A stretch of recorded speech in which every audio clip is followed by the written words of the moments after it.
My wife and her family planned Operation Divorce for 6 months to evict me on our 10th anniversary. Instead, I flipped their plan in one night. After 10 years of marriage with Olivia, I believed we had something substantial. We met in college, married young, and created what I thought was a good life together. She works in marketing. I'm a software developer. We have some decent money between us. Her family was constantly active, perhaps too involved, but I assumed it came with marrying into a close-knit bunch. Her sisters, Bianca and Rachel, as well as her mother, Evelyn, were constantly bothering us, but I put up with it because I loved Olivia. What I didn't realize was how much they all disliked me. I helped Olivia set up her new iPhone 3 weeks ago. She had been complaining about how slow her old one was, so she finally upgraded. While importing her apps and data, I logged into her iCloud to ensure that everything was correctly synced. She was in the shower when her laptop screen filled up with notifications. I assumed it was work-related because she's constantly flooded with emails. But then I noticed a WhatsApp notification from a group chat titled Operation Divorce Jack. My name is Jack. I opened WhatsApp in the browser and discovered a group chat between Olivia, Bianca, Rachel, and Evelyn. The messages made my blood run cold, but I kept reading because I needed to know exactly what I was up against. Bianca wrote, "He is so foolish." Rachel replied, "I already called the moving company. We can clear his stuff while he's at work Thursday. Everything goes to storage unit 247 on 5th Street. Mom got the key yesterday." Evelyn chimed in, "My lawyer friend has the divorce papers ready. Jack will be served right at the party. He'll be homeless by 6 p.m. Can't wait to see his face," Evelyn wrote. Olivia had replied with a laughing emoji and added, "We should film it for TikTok. Watch this loser get what he deserves. 10 years of pretending to love this pathetic man, and I can finally be free." I screenshotted everything. Every message was dated. They'd been planning this for half a year. And it was all perfectly timed for our anniversary, which I believed we were celebrating on Saturday. Olivia's surprise party turned out to be my own eviction and divorce ambush. The messages revealed even more. They discussed how they had always viewed me as beneath their family. Olivia only married me because she was pregnant during her senior year, something I never knew because she miscarried early and never spoke of it. Their short engagement suddenly made sense. They had just been waiting for the perfect moment to destroy me completely. Bianca suggested I had gotten too comfortable and needed to be brought down a few pegs. Rachel mentioned they wanted me to lose everything so I'd finally understand my place. Evelyn chimed in, calling me worthless and insisting her daughter deserved more than some nobody coder. They had every detail mapped out. Olivia planned to act normal all week, then invite me to what I thought was a romantic anniversary dinner. Instead, I'd walk into a room filled with moving boxes and divorce papers, with everyone filming my reaction for social media. Their goal wasn't just separation, it was public humiliation. What they didn't realize was that I had sensed something like this coming for a while. Not this exact scenario, but the cold stares, the awkward silences when I entered a room, the way they all seemed to freeze mid-conversation, I noticed. And I prepared. For years, I'd been taking quiet steps to make sure I was legally and financially protected in case Olivia ever tried to leave and take everything. They thought I was just a dumb, forgettable coder, but I've spent the last 4 years building investments, side businesses, and protecting every asset in my name. While they were plotting for 6 months, I had been positioning myself for 4 years. The past 3 weeks, I played along, acted normal, smiled at dinners, kissed Olivia goodnight, all while taking screenshots of every new message they exchanged. They kept adding details to their plan, getting more and more excited for Saturday. Olivia even asked me yesterday what time I wanted to head out for our special dinner, and I could barely keep a straight face when I realized what she meant. Which storage unit did they rent? I know exactly where it is. Who's the lawyer Evelyn mentioned? I've already looked him up. And the moving company Rachel hired? They're going to run into some unexpected problems tomorrow. Tonight is Friday. Tomorrow, at 7 p.m, I was supposed to walk into my own surprise ambush, but I have surprises of my own they didn't see coming. I've been preparing for this moment far longer than they've been planning to destroy me. And by Sunday night, all 3 of these women will learn exactly what happens when you underestimate the wrong person. Update 1. Holy crap, Reddit. Yesterday was absolute chaos, and I'm still trying to process everything that happened. Thanks to everyone who commented on my original post. Some of you called it word for word. Saturday morning started off normal enough. Olivia was acting extra sweet, probably thinking she was being clever. She made me breakfast, smiled like it was a Hallmark movie, and kept going on about how excited she was for our special evening.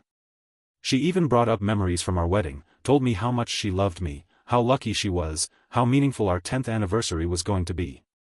And the whole time, I sat there watching her act out this performance, knowing exactly what she expected to happen in just a few hours. Every smile was fake. Every kiss felt like betrayal, and every kind word was just another line in her elaborate performance. It took everything I had not to confront her then and there. Around 2 p.m., Olivia mentioned she needed to run some errands to get ready for our special night. She claimed she was picking up flowers and stopping by the restaurant to confirm our reservation. Perfect timing. The moment she left, I made my first move. Here's what I didn't mention in my original post. The storage unit they rented? It was under my name. Rachel had used my credit card info from the time I helped her move last year. She still had my details saved and assumed I'd never notice a rental charge, but I monitor every transaction on every account I have. And I'd been watching that unit for weeks. What made this even better was what I discovered over the last 3 weeks of monitoring their messages. They had already started slowly relocating my belongings, not all at once, but gradually, while I was at work. They thought they were being clever, taking only the things I wouldn't miss immediately. My old college textbooks, some garage tools, winter clothes I wouldn't need for months. They had it all coordinated. Rachel would text when the coast was clear. Bianca would show up with her SUV, and together they'd load what they could. They even photographed everything and kept a running list of what had been taken and what was left. I drove straight to the storage unit and cleared it out. Every box and piece of furniture, gone. I used my own truck and moved everything to a location across town they will never find. Then I changed the locks on their unit and prepaid for 6 months under my name only. But here's where it gets even better. I didn't just move my belongings. I replaced them. I filled their precious storage unit with everything from my home office that I had been meaning to throw out for years, old, broken electronics, outdated computer hardware, and piles of useless paperwork. It looked exactly like someone had already cleaned out the valuables and dumped trash in their place. Then I went home and waited. Olivia returned around 5 p.m. with Bianca and Rachel. They were all giggly and smug, as if they were about to pull off the perfect ambush. Evelyn arrived at 6:30, carrying a manila envelope, which I assumed held the divorce papers. At around 7 p.m., Olivia told me it was time to head out for our anniversary dinner. We got in my car, and she directed me to drive to Bianca's house.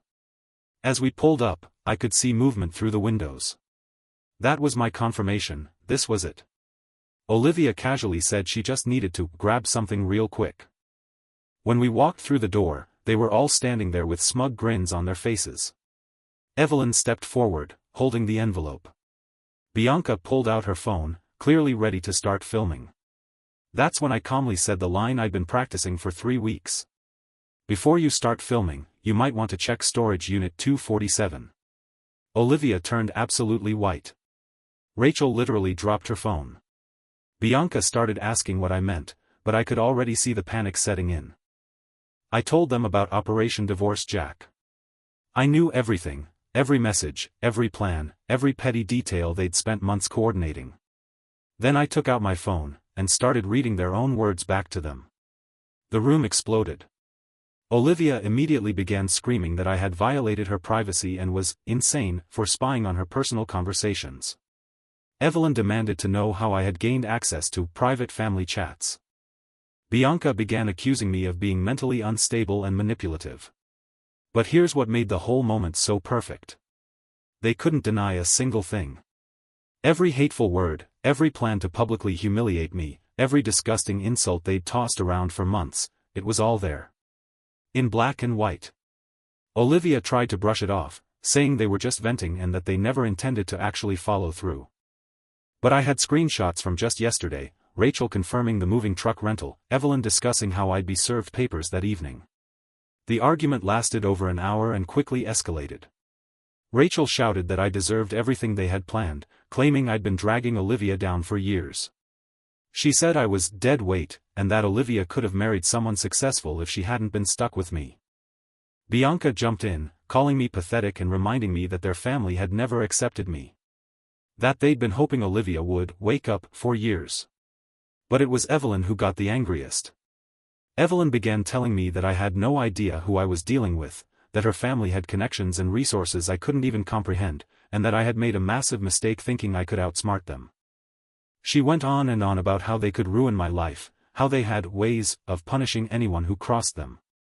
Olivia was torn, switching back and forth between denying everything and being furious that I had violated her privacy. First, she insisted the messages were just harmless family venting. The next minute, she was screaming that I was a controlling freak with no right to spy on her private conversations. That's when I calmly informed them that the storage unit had already been cleared out. That the moving company they hired would show up Monday to find nothing but garbage. That every piece of their perfect plan had already fallen apart. Then I dropped a few more surprises. I told them how I had been recording our conversations for the last 2 weeks using a secure app on my phone. How I'd documented every lie Olivia told me about her whereabouts and intentions. How I'd been building a case to prove their coordinated effort to defraud and manipulate me. What followed was a truly spectacular screaming match. Olivia accused me of stealing from them, even though everything I took was my own property. Rachel started demanding I tell them where I had moved everything. Bianca threatened to call the police. And Evelyn completely lost it, shouting that she was going to destroy my career, that she knew people who could make sure I never worked in tech again. She ranted about how her late husband had built a powerful network of contacts, and how she could crush me financially and professionally if she wanted. So, I called their bluff. I pulled out my phone and dialed 911, right in front of them. When the operator answered, I calmly explained that I wanted to report identity theft and credit card fraud, and that I had clear evidence someone had used my financial information to rent a storage unit without my knowledge. They went dead silent. I assured the operator that the situation had been resolved for now and that I didn't need officers to come out immediately, but the message was delivered. Loud and clear. They now understood that everything they'd done could be used against them in court. I got back in the car and drove home, leaving them all standing there in stunned silence. Olivia rode beside me, saying nothing. She looked like she was trying to figure out her next move, staring out the window the entire time. When we got home, she walked straight into the bedroom and shut the door. I heard her talking on the phone, most likely to Bianca or Rachel, but I couldn't make out what she was saying. About an hour later, she came out and tried an entirely different approach. She suddenly started apologizing.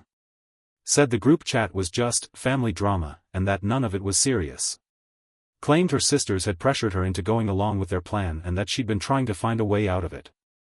She said she loved me and wanted to work things out, that we could go to counseling and try to repair our marriage.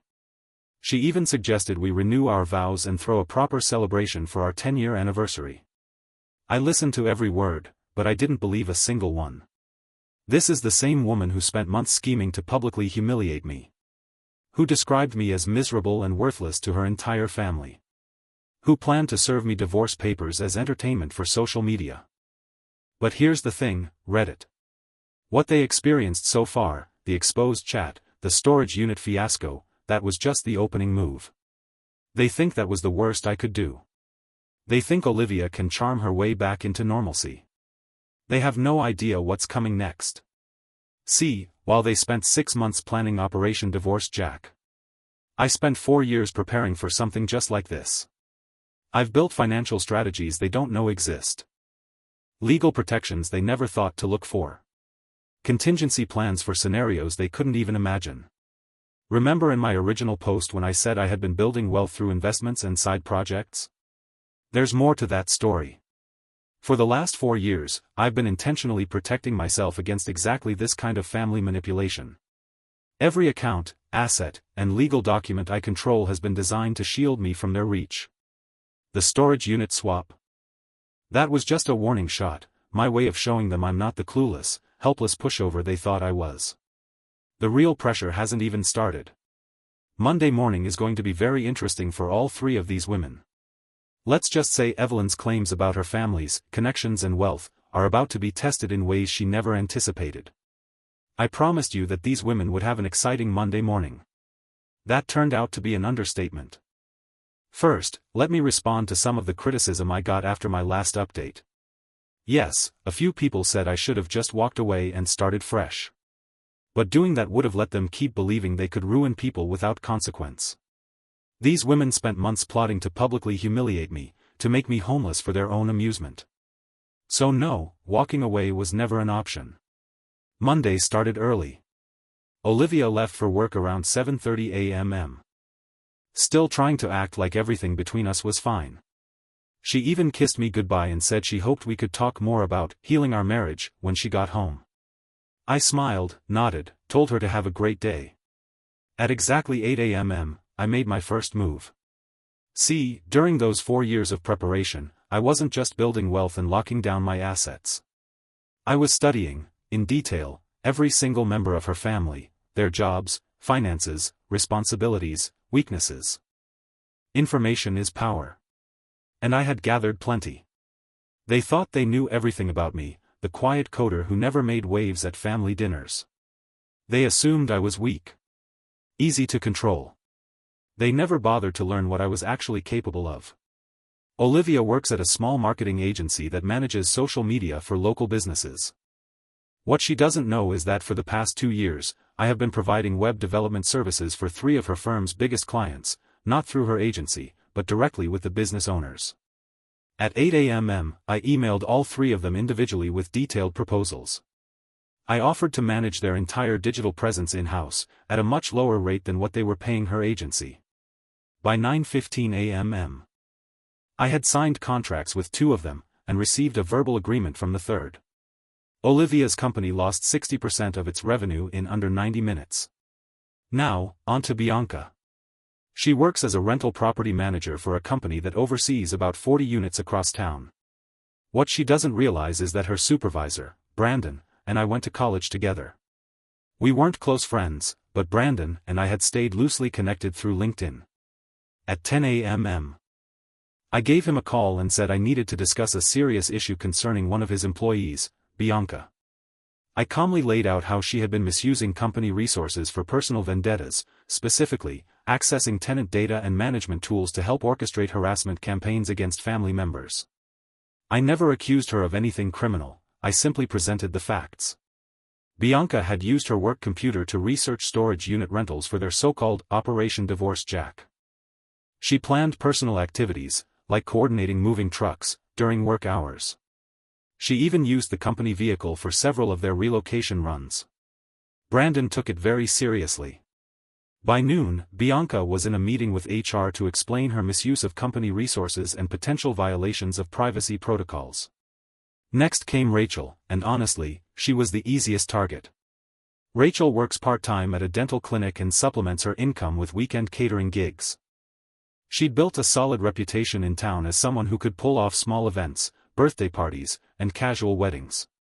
Here's the beautiful part. Nearly all of her clients came from social media recommendations and local word-of-mouth referrals. So I spent Monday afternoon writing a series of very detailed, and very polite, posts across various community Facebook groups. Nothing slanderous. Nothing that could get me sued. Just sincere, factual accounts of how a certain food organizer I hired for a family event had conspired with relatives to sabotage what was supposed to be a celebration. I even attached screenshots, her own messages, where she bragged about her efforts to disrupt the event. I tagged every local event planning company, every wedding venue, and every party supply shop in town. I posted in all the community Facebook groups where people regularly ask for catering recommendations. By Tuesday morning, Rachel had already lost 3 upcoming weekend bookings and received several messages from potential clients saying they'd decided to go with someone else. But the real centerpiece? That was Evelyn. Remember how she kept threatening me with her connections and resources? How she liked to hint that her late husband had built a network of powerful people who could supposedly destroy me, both financially and professionally. Well, I decided it was time to test those connections. See, Evelyn's husband used to own a small construction company before he passed away 5 years ago. Even after his death, she kept the business name and license active, despite the fact that she hasn't done any actual construction work since then. She maintained the company's public presence for appearances, for tax purposes, social standing, and to keep up the illusion of control. She occasionally used the company, at least on paper, for tax purposes and to maintain the appearance of corporate legitimacy in certain social circles. What Evelyn didn't seem to realize is that holding an active business license comes with real legal obligations and reporting requirements.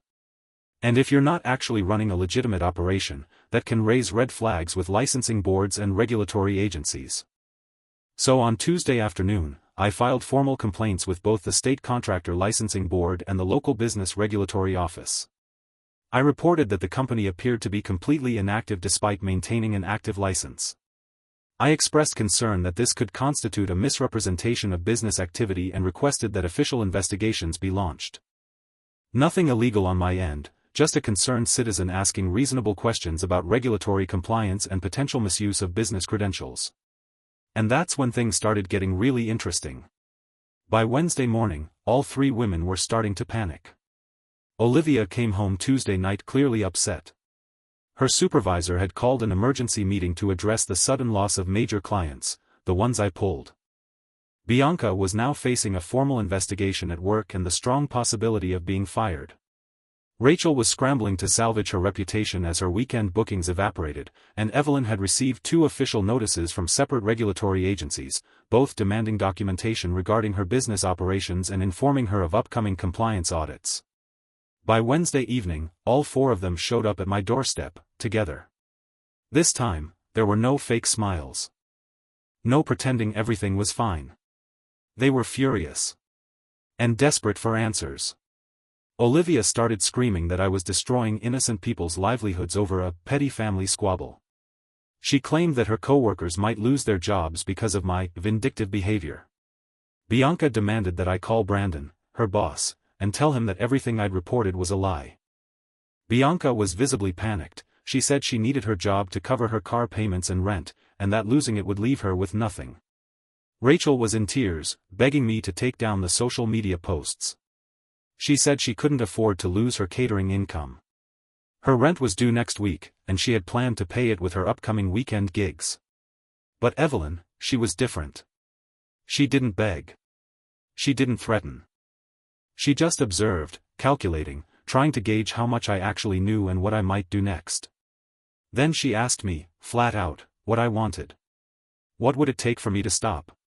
She claimed they had all learned their lesson and promised they'd back off, that they'd leave me alone if I just stopped targeting their jobs and businesses. That's when I told them the truth. This wasn't about teaching them a lesson. It wasn't about trying to convince them to leave me alone. This was about showing them exactly what happens when you try to destroy someone who spent years preparing to defend himself. I told them that what they'd lost so far. That was only the beginning. I had spent 4 years gathering tools, building connections, and creating layers of defense, precisely in case someone tried to do to me what they had just attempted. Now, they were about to find out what it's like to have their world systematically taken apart, the way they planned to do to me. Evelyn asked again what I wanted. What they could offer to make it stop. I told her, flatly, there was nothing they could offer. They made their choice the moment they launched Operation Divorce Jack. Now, they would live with the consequences. And that's when Evelyn said something that suddenly made everything click into place. She told me I had no idea what I was up against, that their family had been dealing with troublemakers like me for decades, and that I was about to learn why people in this town know better than to cross them. She claimed they'd spent Olivia's whole life shielding her from poor decisions, and that marrying me had been the biggest mistake she'd ever made. They'd spent 10 years watching me hold their daughter back. And they weren't about to let me ruin her future. And in that moment, I finally understood why they hated me so much. It wasn't just about snobbery or class differences. It wasn't that I didn't fit into their tight-knit, self-important little world. It was that they genuinely believed my very existence in Olivia's life was destroying her. In their eyes, I was the obstacle. The burden. The reason she never reached the full potential they had envisioned for her. They didn't just want me gone, they wanted to erase the last decade and rewrite it with someone richer, flashier, more worthy. In their minds, Operation Divorce Jack wasn't cruelty, it was an intervention. A calculated act to save Olivia from the man they believed had ruined her life. But understanding their motivation didn't soften the blow. If anything, it made me even more determined to show them just how wrong they'd been about who was really in control. I told them that everything they had seen so far, that was just the preview. The full consequences were still on their way. Every move I'd made, every step, had been deliberate, designed to strike at exactly the pressure points each of them feared the most. And on Friday morning, they'd all be receiving a very special delivery. One that would make everything I'd done so far look like a warm-up round. Because they still didn't get it, I wasn't doing this to teach them a lesson. I wasn't hoping for an apology. I was systematically dismantling the comfortable life they'd built, while they tried to destroy mine. And we were only just getting started. Final update. This is my final update. What happened over the weekend? It was exactly what I'd spent the last 4 years preparing for. Friday morning arrived, and the special delivery I promised. Right. On time. At 9 a.m. sharp, 3 different process servers showed up at 3 different addresses. Olivia was served at her office, right in front of her coworkers. Bianca got served in the hallway of her apartment building, with plenty of neighbors around to witness it.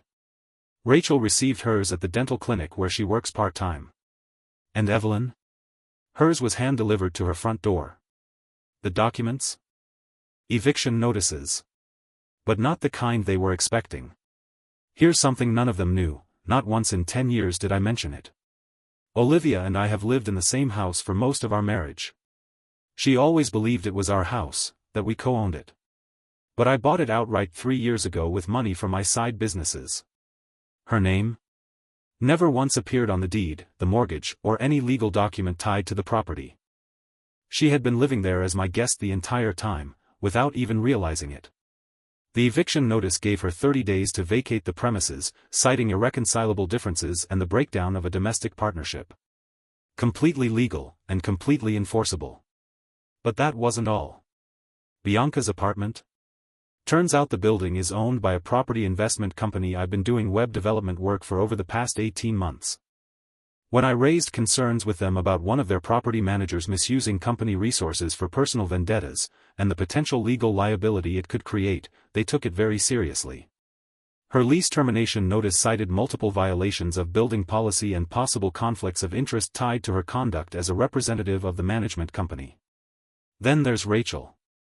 She rents a small house from an elderly couple who now live out of state. What she doesn't know is that, for the past year, I've been managing their property website and handling their online rent collection system.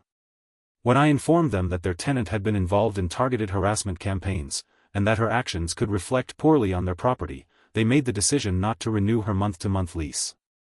And Evelyn, her situation was the most complex, and the most satisfying.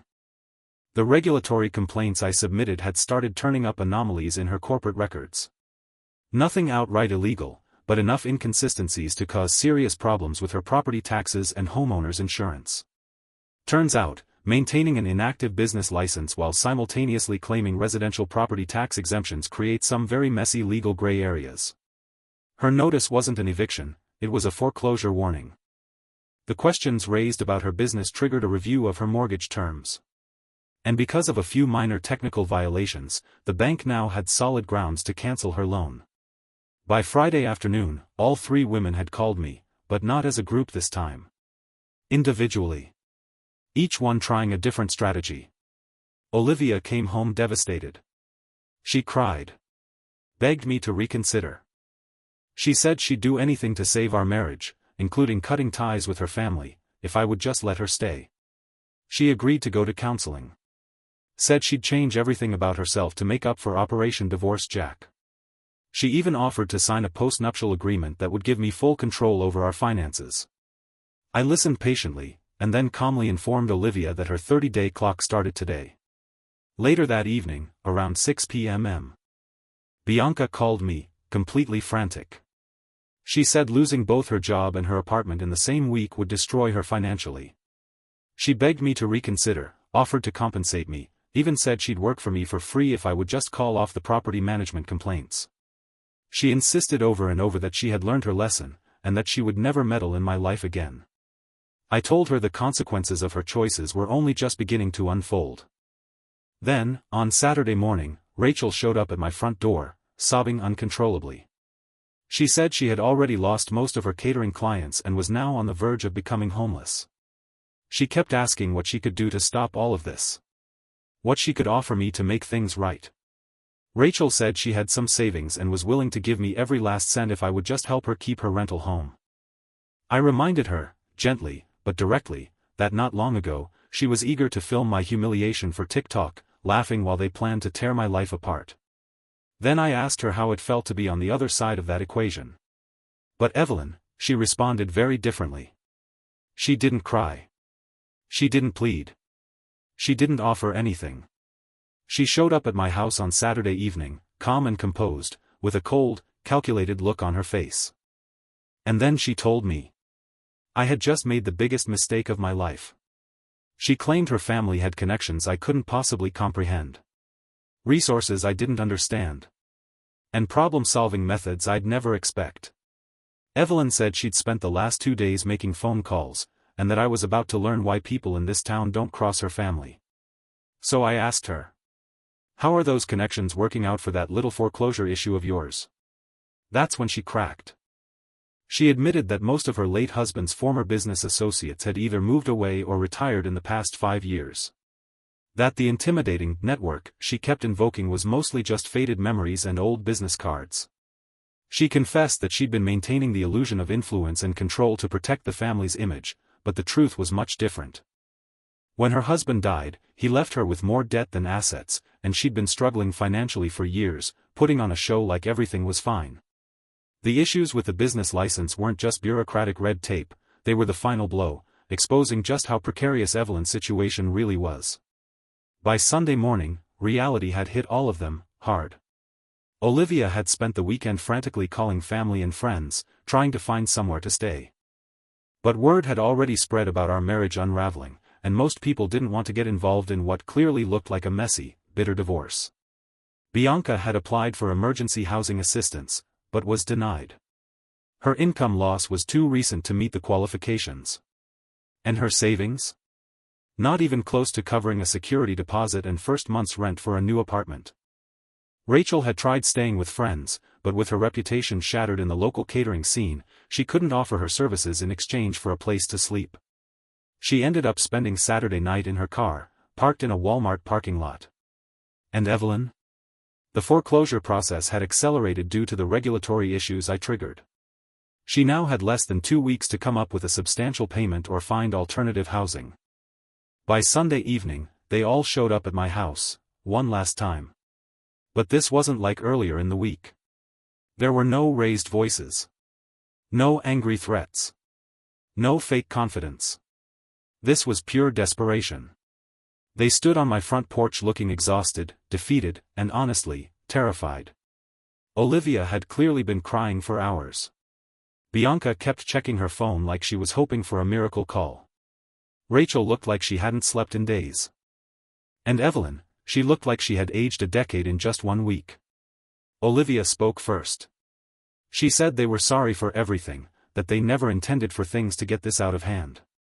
That Operation Divorce Jack was just family drama that spiraled out of control. Bianca chimed in, saying they knew now what a huge mistake they had made, that they had learned their lesson, and that nothing like this would ever happen again. Rachel was crying as she spoke. She said she was sorry for trying to film my humiliation, and now realized how cruel and heartless that had been. Evelyn quietly added that they were all asking for forgiveness, that they just wanted a chance to rebuild their lives. I listened to everything. And then I told them what I had been preparing to say for 4 years. I explained that everything that had happened to them was a direct result of their own choices. Operation Divorce Jack wasn't some silly, emotional outburst or ridiculous family drama. It had been a deliberate, calculated attempt to destroy my life, for their entertainment. I reminded them that they had planned to record my reaction as I lost my home, my marriage, and my dignity. They had looked forward to watching me break, while they laughed and celebrated. And I told them, the only difference between their plan and my response? I actually succeeded. They kept begging. Kept offering to make things right. Promised they'd do anything to fix it all. But I told them, plainly, that nothing they could offer me would change the outcome now. They had shown me exactly how little their family valued loyalty, honesty, and respect. Now they were experiencing what it felt like to be on the receiving end of the very lesson they tried to teach me. Then I closed the door. As it latched shut, I could hear them outside, quietly arguing about where they were going to sleep that night. It's been 3 days since then.